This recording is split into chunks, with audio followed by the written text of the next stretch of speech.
A massage chair might seem a bit extravagant, especially these days. 8 different settings, adjustable intensity, plus it's heated, and it just feels so good. Yes, a massage chair might seem a bit extravagant, but when it can come with a car, suddenly it seems quite practical. The all-new 2025 Volkswagen Tiguan, packed with premium features like available massaging front seats, it only feels extravagant. For over a century, Johnny Walker has shared its bold spirit with the game of golf. Now, crafted with Devereaux Golf, Johnny Walker introduces the Johnny Walker Blue Label-inspired Sunday Golf Bag, elevating the game with sleek design, blue label hues, and refined gold accents. Celebrate your hole-in-one with a premium Sunday bag crafted by Devereaux Golf. Submit proof of your achievement to johnnywalker.com/blue-in-1. Please drink responsibly. The Timeline is a Blue Wire podcast.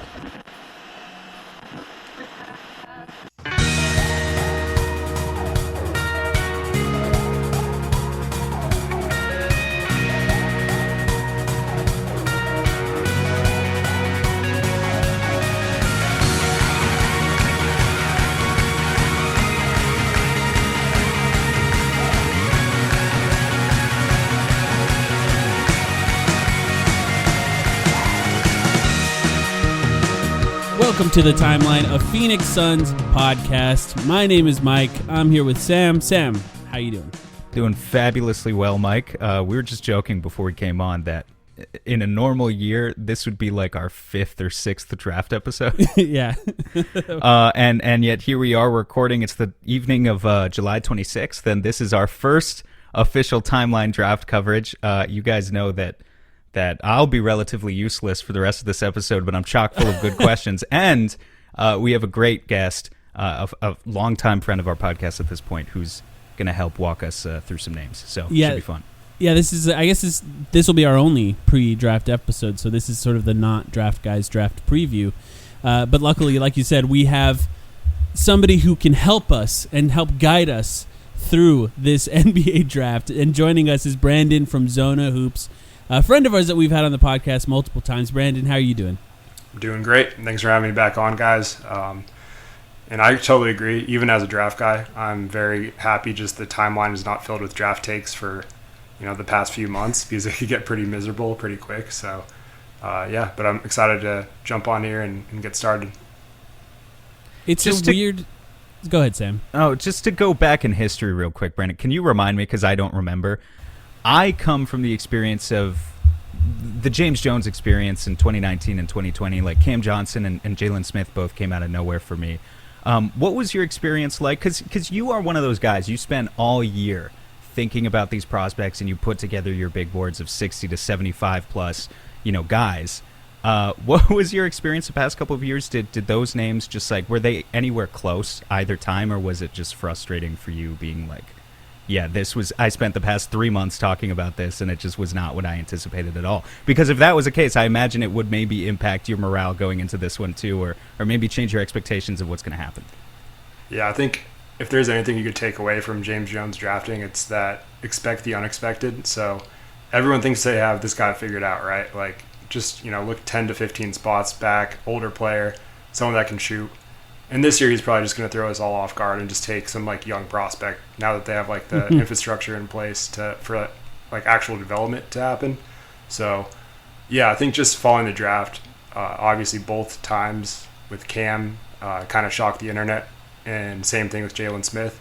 I think Cam was less of a shock in terms of where he was on most boards. He's kind of in the 20s, and everyone knew he was going to be a solid shooter, I think, but just to be taken 10th just kind of really, Kobe White meme enter here. But I think Jalen Smith was the one that really caught me off guard. I just didn't see that one coming. Following the Suns specifically for the draft, it's a needle in a haystack. So it's tough. Think for this specific year, me just sort of contemplating the draft as a concept, I didn't really have to do until recently, because the finals, obviously, and the playoffs just sort of take up all the space, and in your mind, in my mind at least, I'm sort of unable to juggle both of those things at once. Something we talked about on our last episode, Sam, is James Jones and their scouting department. They've probably been working on this for months. Well, we're just sort of jumping into it right at the end here. But just sort of conceptually, something that you touched on there, the Suns are in a much, much different place than the last two drafts. And like when I think about picking, first of all, where they're picking, which is just sort of a more boring thing in general to research, right? 29th, because you're talking about guys who maybe won't play minutes, and that could be on the Suns, right? The Suns could be picking a guy in this draft that's not going to play a lot, or guys that could be out of the NBA in the next few years or something. So it's sort of less interesting, I think, for me to look at the beginning of the lottery, which is sort of how we've gotten used to it. Our first episode of this podcast was about the number one overall pick. So it's like a whole different environment, I think, to think about. But then, just as you mentioned, filling out a roster, I think, for the Suns is going to be different this year because they're coming off a finals run. So when you look at what they're going to do in this offseason, the idea that the Suns could potentially get some role players that are considered quote-unquote ring chasers is a real possibility, and those guys tend to eat up the play time. So who the Suns draft, or even beyond that, whether or not they even keep the pick, is going to be an interesting thing for the team this year, because it's like, can they draft someone that you can sort of develop slowly over time, knowing that they're not going to get playtime because of the way that they could develop this team in the offseason? Should they keep the pick, or do they try to draft someone like they did in the last few drafts, which is an older guy who can play right now, to try and fill out a spot, even though they might have a little bit more pull in free agency? So, Brandon, when you approach this draft, I'm sure you have all of those things in your mind. How has that shaped how you view the prospect so far? Yeah, I think for any team, right, like picking 29th, there's a lot less pressure than trying to like nail a lottery pick. So, for example, like in this draft, I think for the Suns specifically, there's kind of two needs I look at, and that's like the guard creators and the bigs. And those are like their two, I would say heading into the offseason, those are kind of their two main areas that they need to fill. You can find a veteran big man pretty cheap in free agency. Like, and that's why someone like Jalen Smith in the lottery, to me, like, was not a smart move. And this year, though, if you're taking someone at 29 to fill that same role, it's like, you know, bigs take time to develop, how much value you're going to get in that first contract. So the fact that there's less pressure in the back end of the first round, it's just like you could take more of those swings. And that's why I would opt towards going for a guard creator that you can pair with Payne, play alongside Booker long-term ideally. And if, you know, just take a swing for the fences. Like there's a lot of interesting combo guards in this draft, in the Suns range. So I think just kind of sit back and see who falls you. And I think this is going to be beneficial for how Jones likes to draft anyways. Like the guy he'd take 10th will probably be there at 29. So I think they're in a good position though, honestly. You know, it's interesting to hear you say that, though, because what you're talking about there, when you talk about combo guards and creators and basically what the Suns' needs are, you're talking about fit.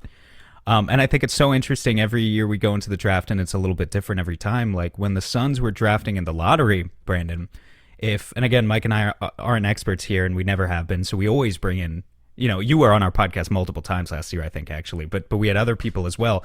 And it was like if you tried to suggest the notion of taking for fit, or drafting for fit in the lottery instead of just taking the best player available, to like 90% of the draft people I know, they would want to crucify you for saying something like that. Like it's just like something you don't do. When does it become okay to consider fit? You know, is like, where's that inflection point? Is it somewhere later in the first round? Is it just kind of with the understanding that here at 29, we're really not thinking about upside that much anymore, right? We're just looking for guys. Like if you can get a guy who's consistently solid in the NBA for a decade at 29, you've already won, right? Is that sort of the thinking? Yeah, and I think every team, it's different too. Like that inflection point is going to be at a different spot in the draft. And, you know, a lot of draft Twitter in general, like, frowns upon what anyone says. And this is coming from someone that's technically a part of it. And it's like, all right, relax, guys. You don't get everything right or you'd be working for a team. But I just think there's always there's always going to be a cutoff point, though, where it's like, I think the team fit and just molding a player into, like, your system is more important than raw talent that might not ever be actualized, especially if your team already has like an infrastructure and you have your engines that run the offense, which, you know, the Suns for the most part do. So for me, it's like just about the team that's picking and what your goal is in each draft. Like if you think you have the foundation set and your core pieces, which, you know, the Suns have a pretty solid young core, then I think there's a lot more room to take someone that you think could just be a rotation piece in the back end of the roster for cheap, because you're going to have to back up the Brinks truck for Mikal, DeAndre, and presumably Chris Paul. So having those cheap rotation players, you know, on the back end of the roster could really help. So I think nailing this pick is kind of, I don't want to say it's like vital, but it could be very important with their trade assets and just, you know, middling trade assets in general moving forward.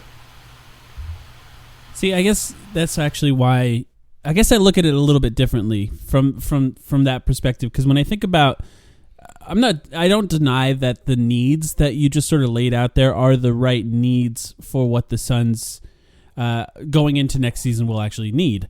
But as far as filling those needs with this draft, I just don't know that that's even necessary. I almost feel like no matter who they pick, they're sort of picking for that third string regardless of what it is. So whether that be a wing, a guard, or a big, they're probably not going to play too much. And I think in a lot of ways, whoever they pick here could be the type of player that will then fill in for whoever the Suns trade if they ever do make a big trade, say midway through the season or next offseason. So like, for example, if they take a wing, if they take a 6'7" player that can sort of play in the same position as Mikal Bridges, Cam Johnson, Jay Crowder, those guys, then maybe you're looking at, okay, maybe he's not going to play at all right now, but if the Suns end up making a trade for a few of those guys to try and do something different in the future, maybe then they'll be able to fill up that space a little bit. But I guess it's difficult for me to even envision a scenario where whoever they pick in this current offseason is going to play a role in this coming season. Now, I could see a scenario where they play spot minutes here and there, or maybe they eventually take a bigger role in the future. But like, to me, trying to plan for this team a year or two from now, beyond this next season, is, I think, becomes a little bit more difficult. It's hard to really identify what those needs are going to be going forward. I don't know. Maybe that's a wrong way to look at it, Brandon, but what do you think about that? No, I actually totally agree with that. And I think that's why there's more freedom for taking a swing, just because, like, I think you should take whoever you think is going to be the most impactful player in the long run, because you have a team that, I mean, look at Jalen Smith. He was a 10th pick. You invested in him, and you needed a big last season, and he just didn't play.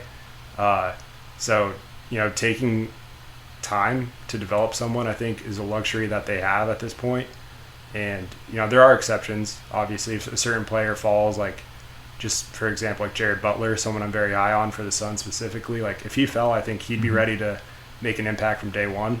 But, you know, there's only, it's a pretty short list of players that I think can do that with in the range they're going to be picking. So yeah, I think that was more of a general philosophy point I was making, just about the Suns in terms of, like, taking Cam Johnson when they did with Booker in place and Nathan in place. But as far as this year, yeah, I think it's just kind of, they're in a good spot because there's going to be some interesting names that fall to them, and you're just playing with house money at this point.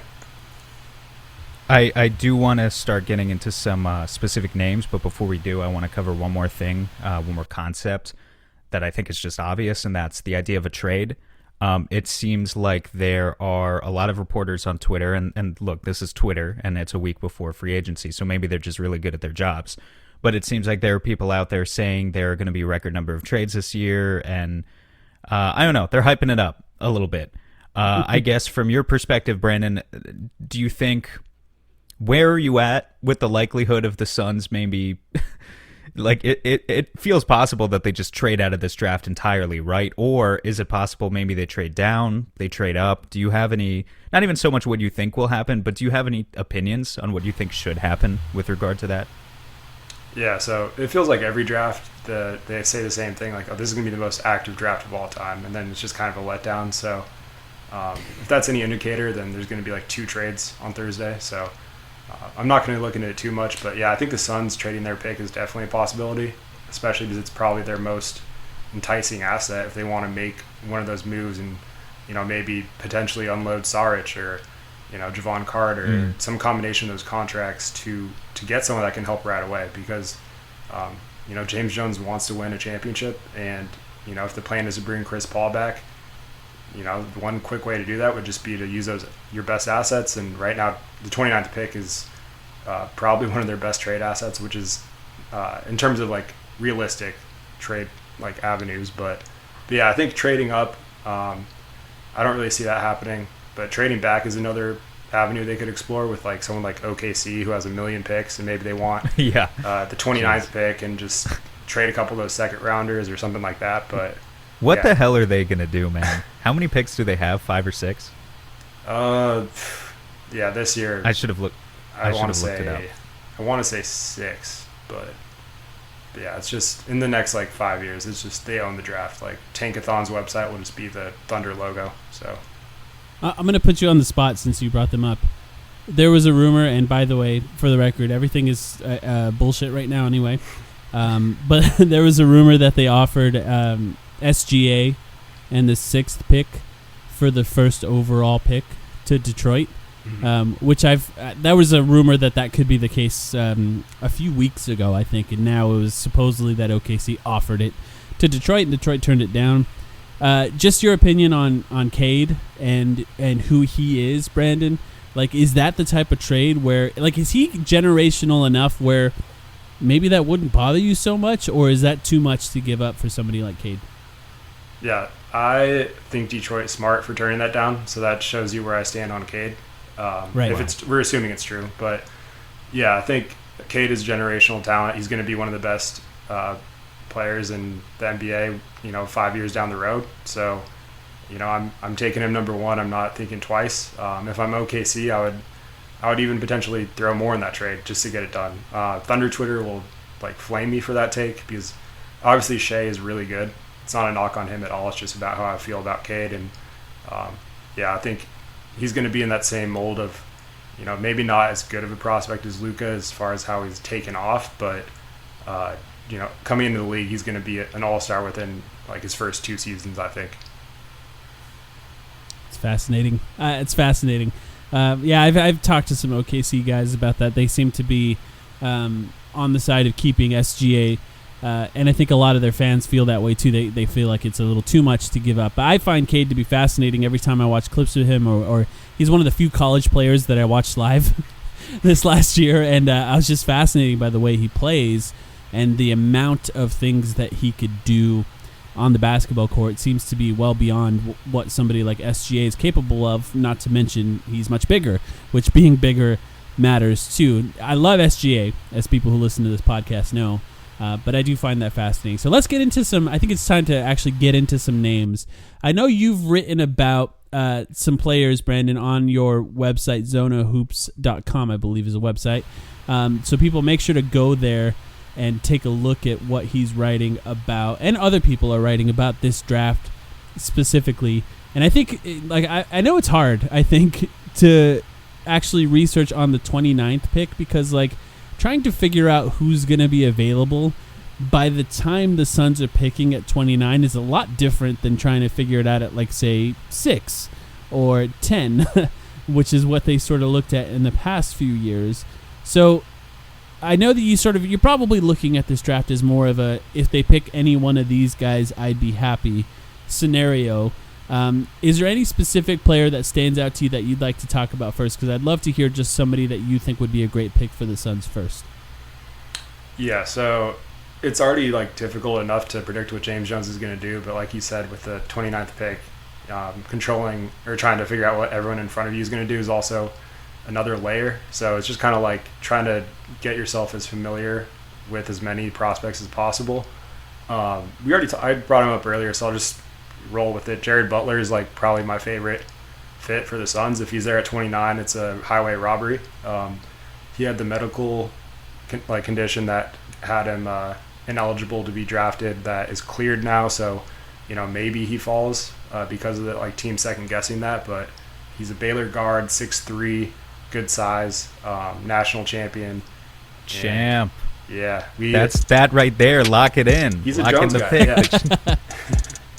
But I think we can say all national champions are automatically James Jones guys, right? Very true.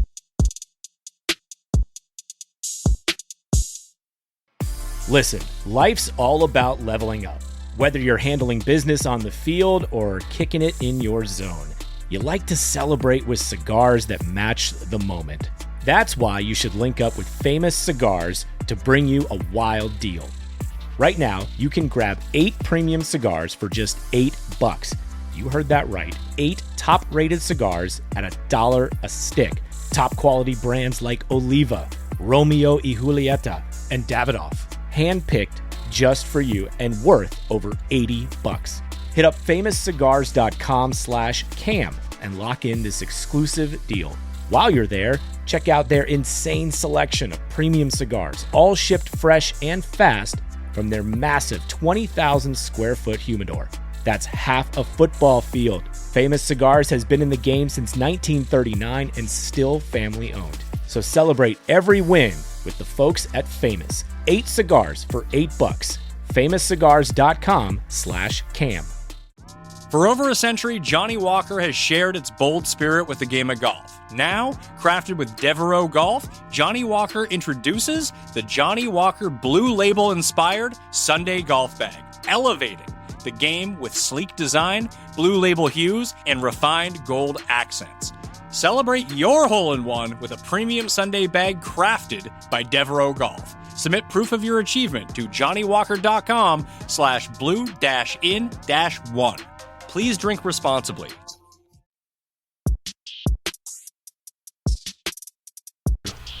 I'd like to, in general, just as we talk about these guys, just sort of try to rate them on some sort of James Jones quotient from what we know about James Jones and how likely the Suns would be to pick somebody like this guy. So you're talking about Jared Butler. I think he's like 6'3", 6'4", like a playmaking, basically a point guard, one of the better shooters from what I've seen in the draft.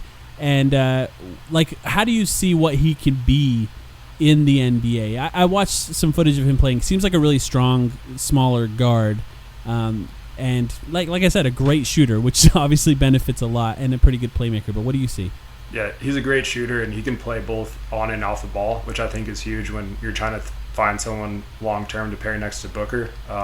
Absolutely. His ability to relocate, hit off movement. Like, he's not just like a self-creator, which he can do for himself. I think he has the best handle in the class pretty easily. Like, very shifty, gets wherever he wants.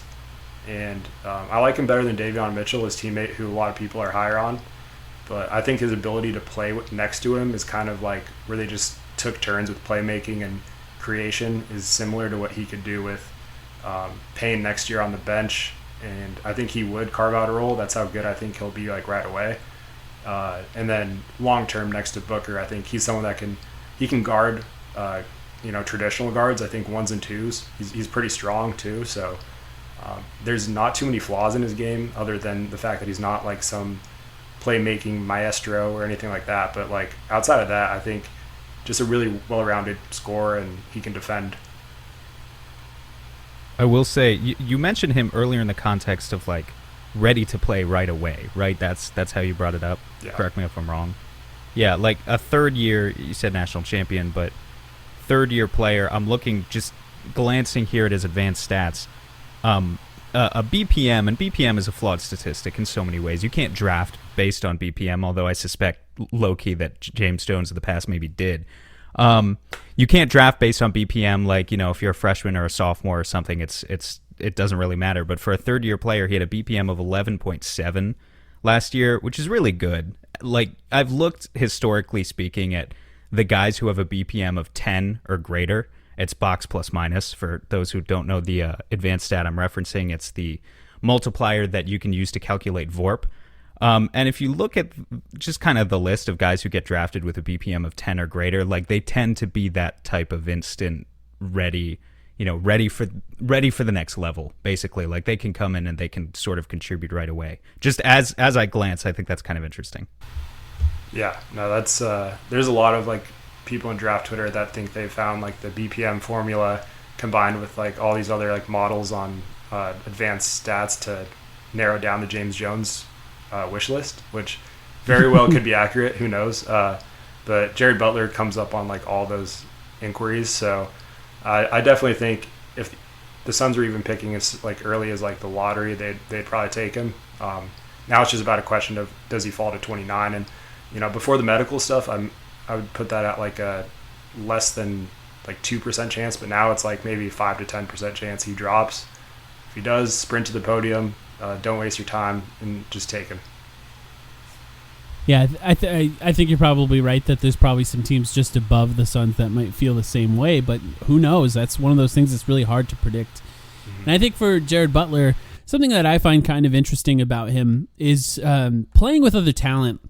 Something that you mentioned can sometimes disguise how good that players can be coming into the NBA. Maybe the best example of that is Devin Booker, of course, who now may be the best player in his draft class, and he came off the bench in college because he played with so much other talent.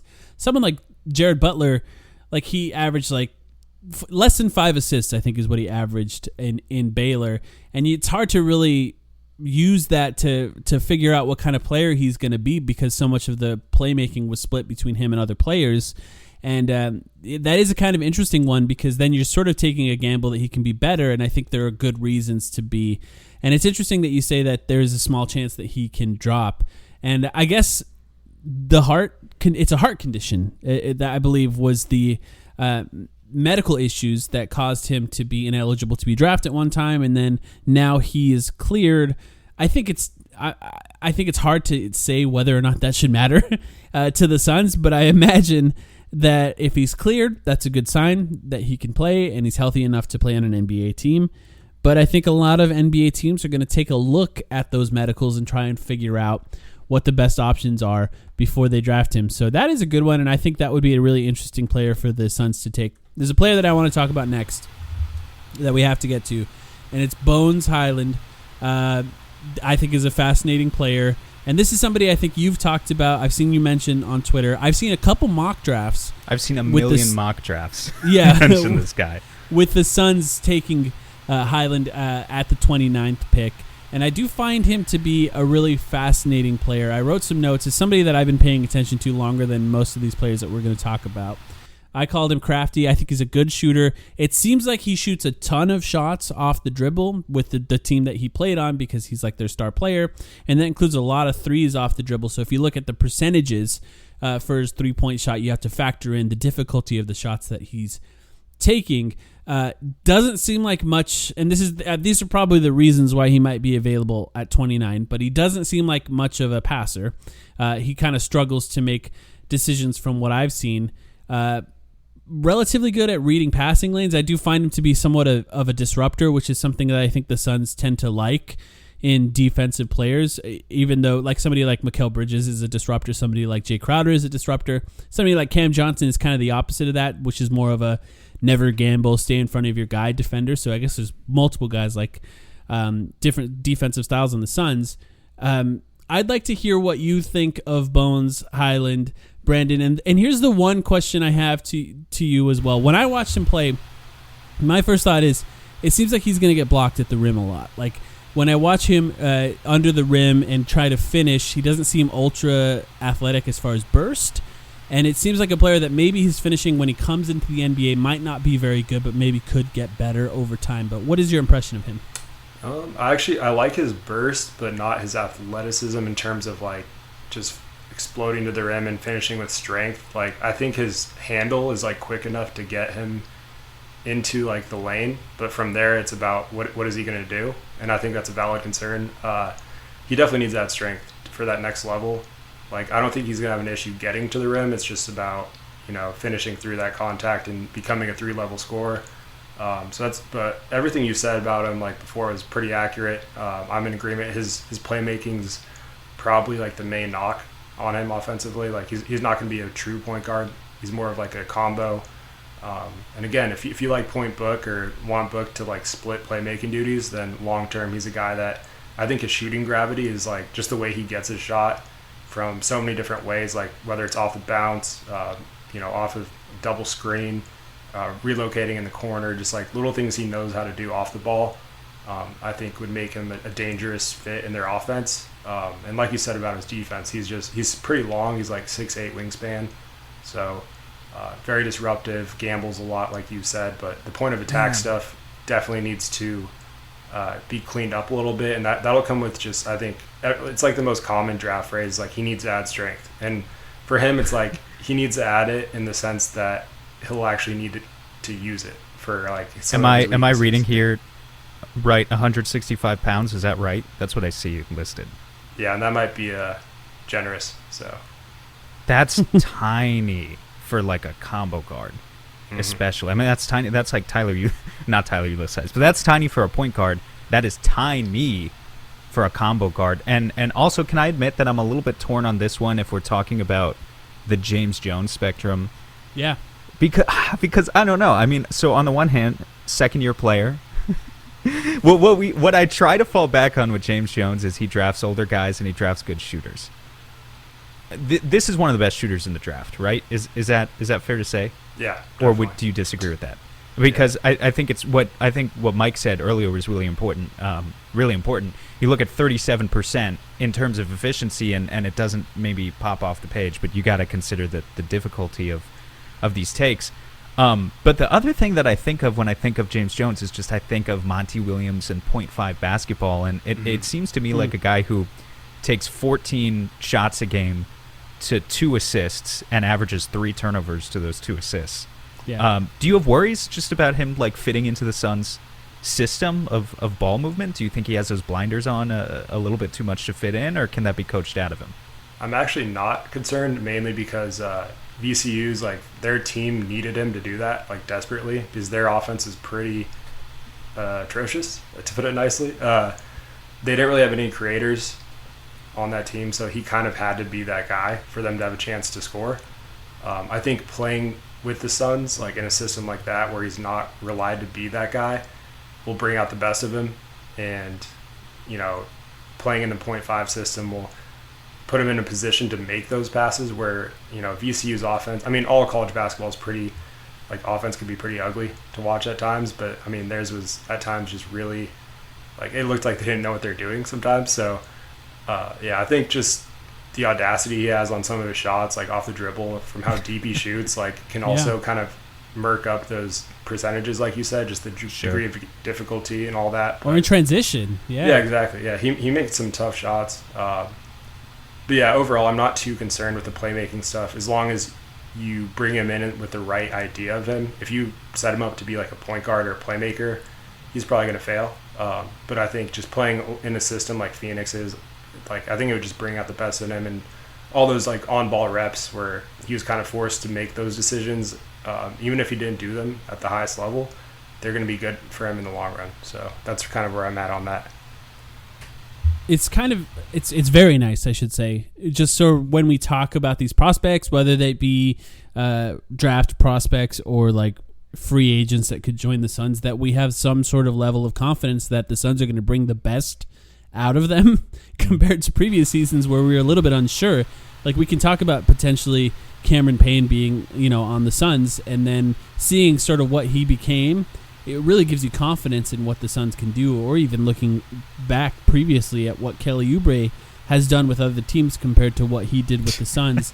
Like, there is an infrastructure in place now where you can sort of believe that the Suns are going to get the best out of these guys. And I think when you talk about the James Jones of it all, maybe, yes, Highland is sort of lower on that scale than somebody like Jared Butler, but it is kind of interesting to talk about, like, say if you are drafting with the assumption that we're going to fill out the roster with veterans who expect to play, maybe somebody like Bones could actually be more of a swing, because some of the stuff he does off the dribble, like, that's when you look at, that's the exact stuff that you talk about, Sam.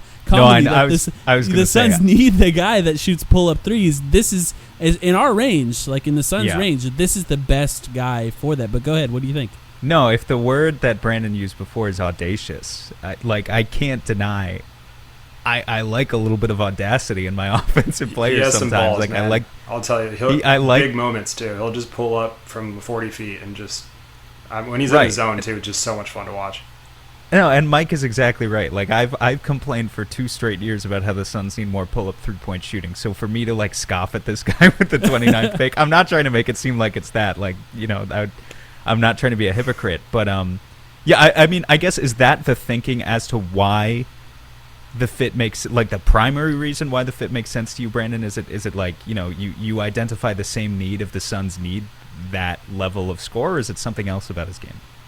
Yeah, I think the pull-up shooting is, in general, something the Suns, I mean, you just hit it right on the head. They need it pretty desperately, unless Devin Booker, like, learns how to do that one day, which would be nice. Please. But, yeah, I think that's kind of his main appeal in general, just the shot versatility, too. Just having another floor spacer.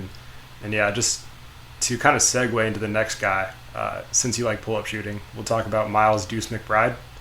Another guy I'm really high on. He's actually who I wanted to ask you about next, so this is perfect. Yeah, I figured since we're talking about pull-up shooting, I would just segue from, like, probably, like, these two are, I don't want to say, like, off the top of my head, the best 2 pull-up shooters, but in terms of guards in the Suns' range, you're not going to do much better. So he's someone I'm also very high on. So either of those 2 guys, they're kind of mocked, like, in that back end of the first to, like, early second range. And they're the ones that stand out, and that's kind of why I've linked them to the Suns, because they need that shooting pretty desperately. Yeah, Miles McBride is interesting because, one, if the Suns do end up trading Javon Carter, we still get to keep that West Virginia hive that seems to be Suns fans only because of Javon Carter. It also, I find it funny that with Miles McBride, like, his draft comps are Javon Carter. Like, people seem to be listing Javon Carter a lot, but, you know, offensively it could be different, right? And what I think is so fascinating here, so McBride, yeah, he went to West Virginia, and so did Javon Carter, and he plays the same style. I mean, it feels like everyone they bring into that program, they want the pressure, point of attack defense, but 6'9" wingspan, right? Yep. 6'9" wingspan. Like, it feels, you were talking about Bones Highland has a 6'8" wingspan. And I scoffed earlier because I was like, it feels like these guys get longer every year. Like a 6'2" guard. That sounds awesome to me. Like, just if you just describe Miles McBride as, here's a 6'2" guard with a 6'9" wingspan who plays great point of attack defense and hits pull-up threes.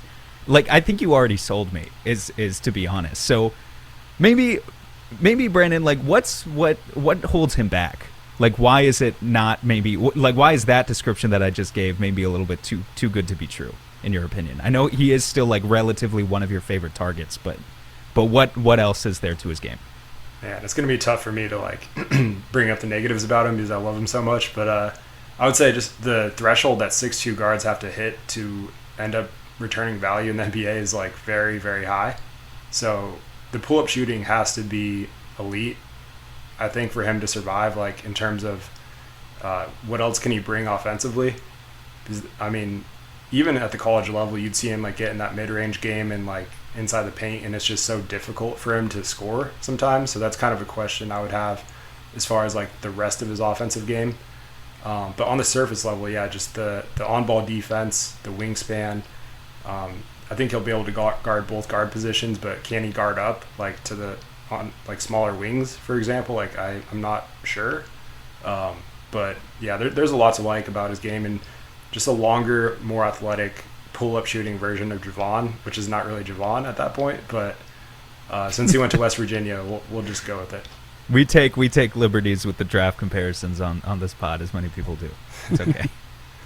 Yeah, I mean, I don't have any comparisons for most of these guys. I mean, I guess when I was thinking about Bones Highland, I did think of Lou Williams in a weird way just because of the audacity. But with Miles McBride, I think some of the offensive issues, I guess, that you're talking about are kind of interesting because, like, some of these guys, if you're capable of shooting pull-up threes, like, I think a lot of times in college now, like, finishing at the rim and getting past guys is being replaced by pull-up threes for a lot of these guys. So, like, it's this weird balance, this sort of Devontae Graham balance. I was just about to bring him up, yeah. Yeah, where, like, if you can't finish at the rim, you better be really, really good at shooting pull-up threes. And that's a tough thing to draft, I think, because like at a certain point, if you have these guys on the ball and they're running pick and rolls, and you're not good at scoring at one place on the floor, it's not going to be too hard to defend you. So I think that's and look, I think a lot of these guys, when you're talking about them coming to the NBA, you're factoring in the idea that they're going to improve when they're here, of course. So maybe some of these problems could get better over time, but that is kind of a theme that I've seen in more recent drafts with these guys that are good pull-up three-point shooters, but maybe not as good at finishing. Actually, since we're on both of these guys, when you think about Miles McBride maybe versus Bones Highland, which one of these guys is a better finisher at the rim? Like, because I talked about my fears with Highland maybe getting blocked at the rim, and then Miles McBride, also long arms, both of them, interestingly, very good at steals, which I think raises their James Jones quotient a tiny bit. But which one of these guys do you think is a better finisher? It's definitely not either of their calling cards, but I would say Miles, just because in transition, especially, like some of the times he'll just get up and just throw it down or like finish through contact. And I know transition's not a great way to like measure that in general, but from what I've seen in the half court for both of them, like there's some work to be done there. I think Bones has better like touch. McBride's better at just making these weird like spins, like in the like mid-range area or like in the key, and like hitting tough like fallaways and stuff like that. So it's a little bit of both, but I would have to lean Deuce just because I think the wingspan helps and the strength. I think he's also a lot stronger than Bones at this point, so I'd give him the edge there. But overall, like it's not something either of them are going to be taking the league by storm with right away. Maybe as a follow-up question then, because this is one of the other main things Suns fans complain about, right? And with good reason, is like this is a mid-range shooting team as currently constructed. Or it's a mid-range shooting team from the primary guys, and then everyone around them stands on the perimeter and shoots threes. But there's not a whole lot of rim pressure on this team, like built into the offensive attack, and we saw it in the playoffs. I don't think it's like the main reason the Suns lost, but I think it's one of a plethora of reasons that you can point at. Is there any guy on your list, and this could be a wing too, it doesn't have to be a guard necessarily, is there anyone in this range who like just puts pressure on the rim, just attacks really well, that you can think of? So I would say, I hate to keep going back to him, but Jared Butler, of all the guards, is probably the best at the rim pressure. Jaden Springer, who might not be there, is another guy that I think with his strength and his ability to absorb contact, like moving forward, I think he could be a really good finisher eventually, but that's more of a long-term guy. But yeah, overall, there's this entire class, like usually you're going to find those rim pressure wings, like from the wing position, but there's not a ton of wings in the Suns range that kind of, in general, like this is probably one of the weakest wing drafts in a while. Like, I mean, interesting. Corey Kispert, Chris Duarte, and Trey Murphy are like three guys that are all like shooters, and they're wings that are going to they're going to be well off the board before the Suns pick, but they're like guys that James Jones would just be in love with and probably take with the first pick if he could. I saw Chris Duarte is 24, right? Yes, he's old. I looked. I was like, yeah, I like he came up on my YouTube, also on my YouTube algorithm. I think we were joking about that before, maybe before we recorded. Yeah, he's older than me. I was like, wow, I still have a chance. Like, this is totally a James Jones prospect. There are 24-year-olds in the first round again. But, yeah. And then Josh Christopher would be the one guy, I guess, like that has the athleticism. Yeah.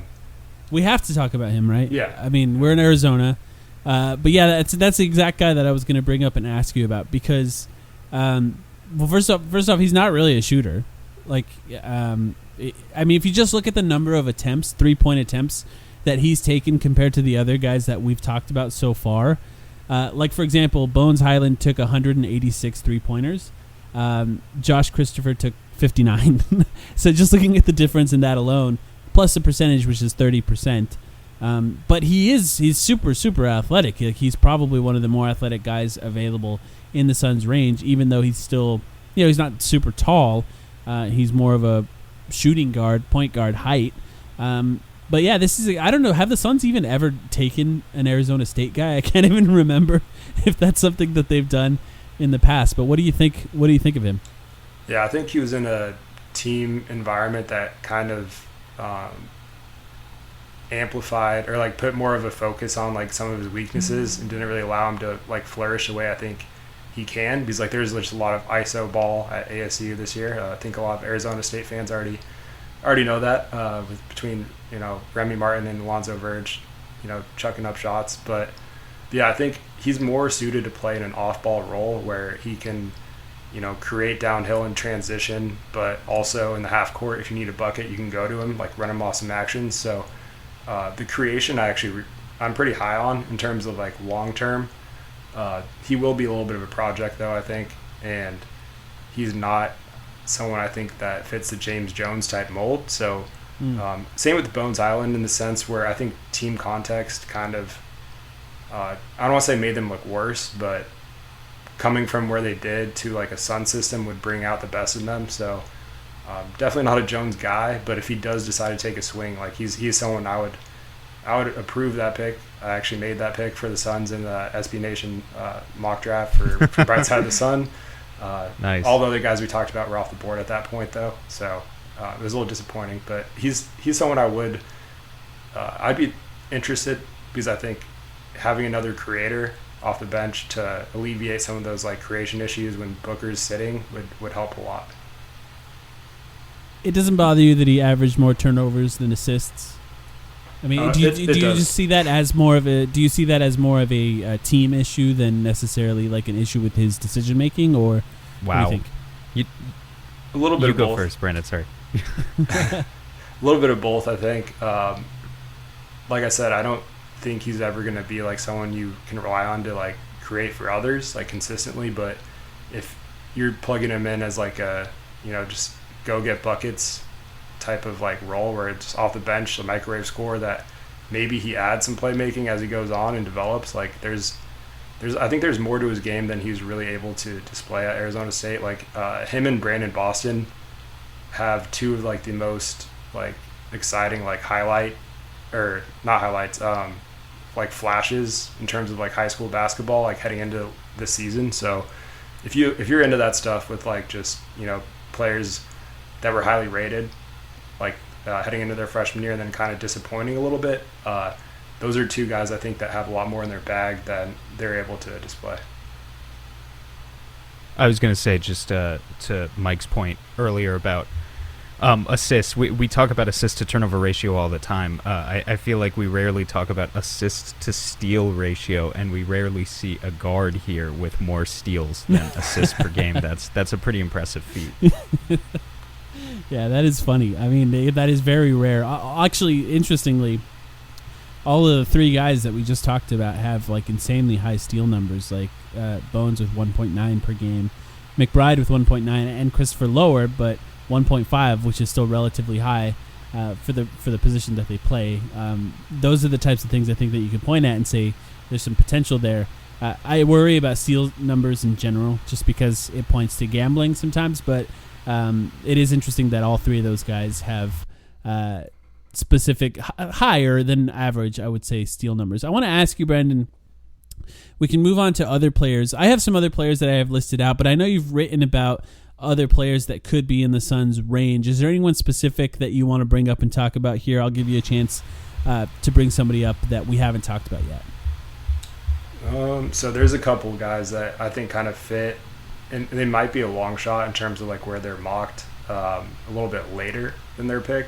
But someone like Quentin Grimes from Houston, 6'5", he shot 40% from three on like 8+ attempts per game, so super high volume. He might be considered a reach if they took him there, but I think he's someone that Jones would like just because he's a 3-year guy, highly recruited out of Kansas and ended up transferring to Houston, so he's had to like kind of rebuild his stock. So that could be someone I could see them taking a swing on. Kessler Edwards, another guy from Pepperdine, wing. He's like 6'8", shoots the hell out of the ball, and he's probably the best team defender in the class. So those are just like two quick names that come to mind. And then hold up, Grimes launched him. Are you kidding me? He took over crazy. over 8 threes a game at 40%. Oh my God, 248 threes. Yeah. Yeah, and he's someone that his stock like fell off the deep end for a while. Like after his freshman year at Kansas, he was like a top 10 recruit, and then didn't get the role he wanted, so he transferred. And you don't see this happen very often, but he completely rejuvenated his stock in Houston. And, players like that, I think there's going through that adversity after kind of, being a highly recruited guy can definitely help with the maturity process of a player. So he's someone I could see Jones liking for that reason. Why is he like, when I just think about him as a player, 6'4", 205 pounds, 8 threes a game, 40% on threes, and is known as a good defender. Why is he mocked so low? Is it just his age?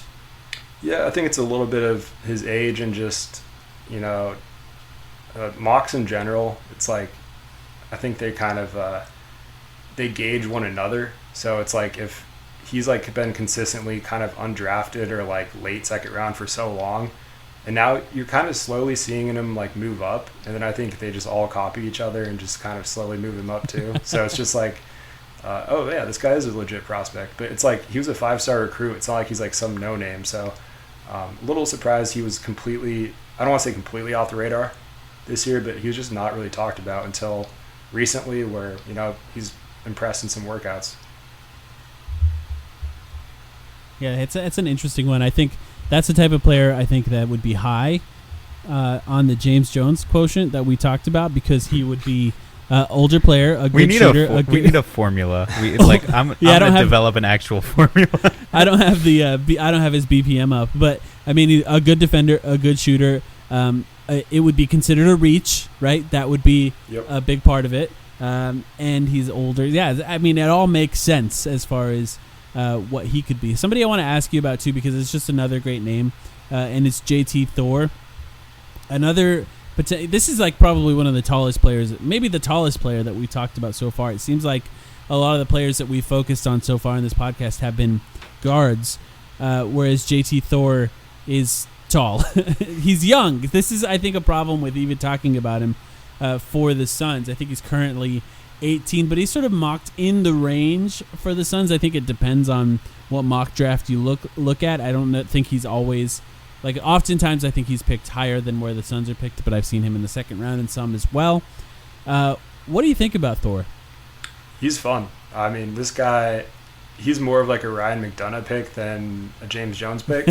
But the thing is, the difference is it's fine to do that at 29. So I would be totally on board. Like, I've been on the record saying like I'd want a guard or creator, but over like a big. But he's one of the exceptions, I think, in this range. Like, if you're gonna take a swing, I would go all in on Thor. I think him and Sticks would not only be some like awesome nicknames, but like if they both panned out in like some alternate universe, you could do some really like funky stuff with like your lineups.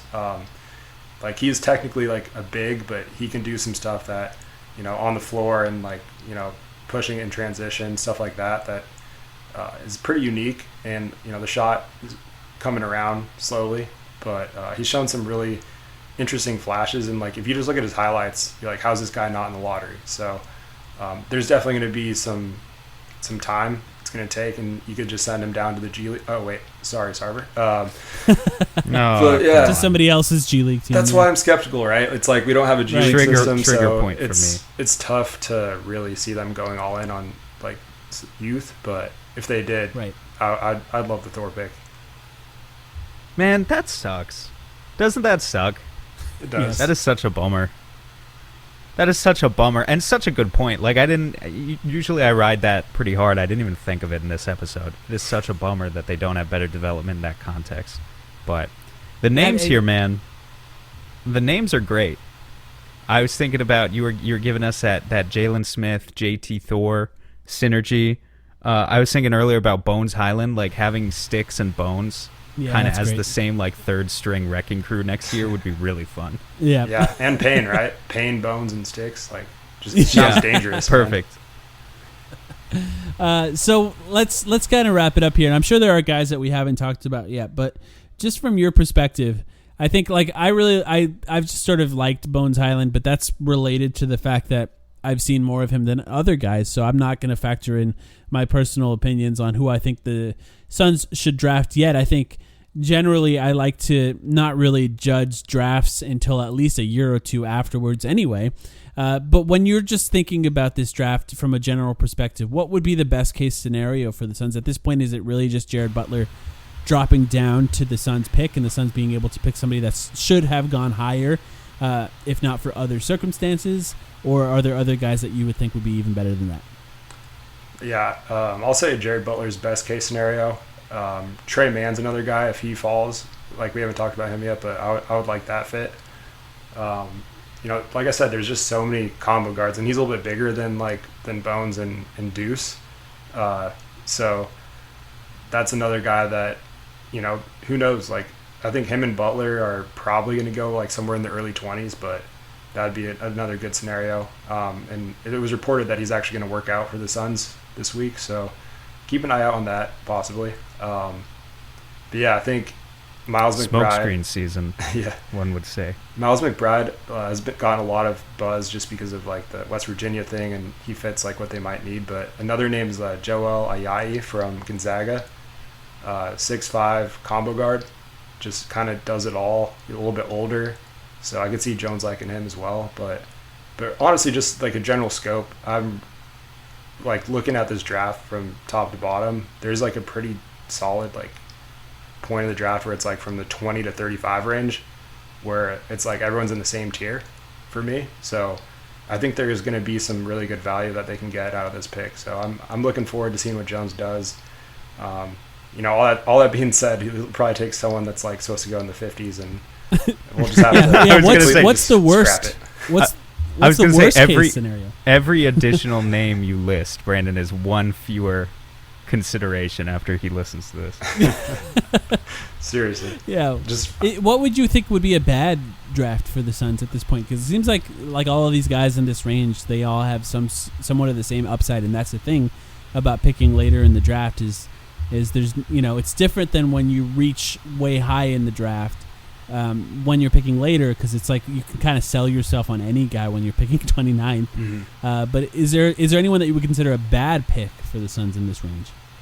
I don't want to say bad because it's the 29th pick, and it's already kind of a long shot that they're gonna wind up being anything more than a rotation player. But it's all about what your idea of that player is. So Ayo Dosunmu from Illinois is someone I'm not very high on just because I don't know what he does great.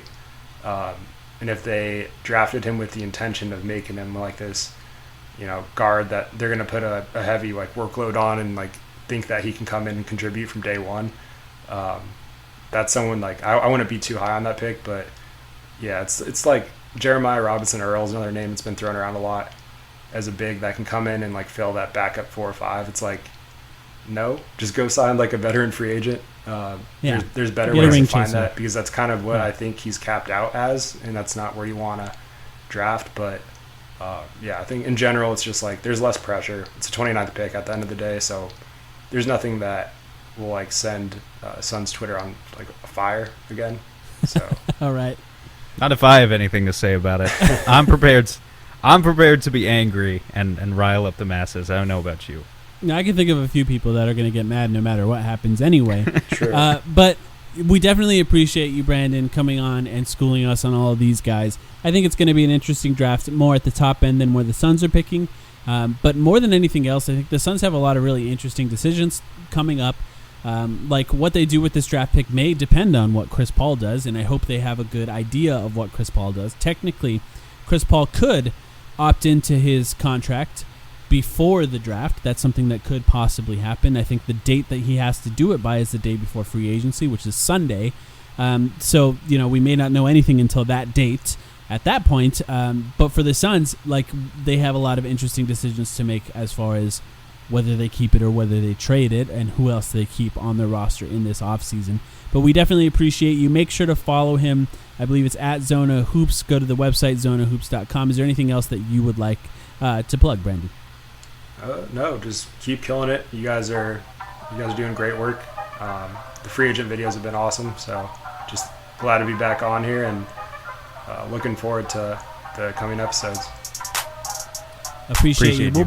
We'll be back after the draft to pretend we know whether or not it was a good pick.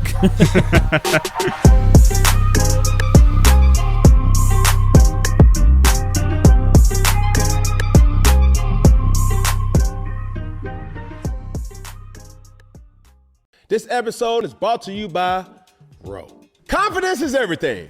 Women can sense it. And trust me, they love it. But if you're in your head worried about performance, that swag, unfortunately, gentlemen, it's gone. Row Sparks keeps you ready. When the moment hits, you can step up like a superhero and handle your business. No doubt, just confidence. Fellas, Rose Sparks gets you ready fast, dissolving under your tongue and working in 15 minutes on average. No waiting, no missing the moment, plus it stays active up to 36 hours. So when the mood hits, you can go back to back to back, round after round after round. Row connects guys with medical provider 100% online. So there's no awkward conversation with in-person providers. Go to row.com/sparks to see if you qualify. If prescribed, new sexual health patients gets $15 off Sparks on reoccurring plan. Connect with the provider at row.co/fourth to find out if prescriptions Row Sparks are right for you. That's ro.co/fourth for $15 off your first order. If approved, treatment ships directly to their door. Compounded drugs are permitted to be prescribed under federal law, but are not FDA approved and do not undergo FDA safety, effectiveness, and or manufacturing review. For full safety information, go to row.co/safety info.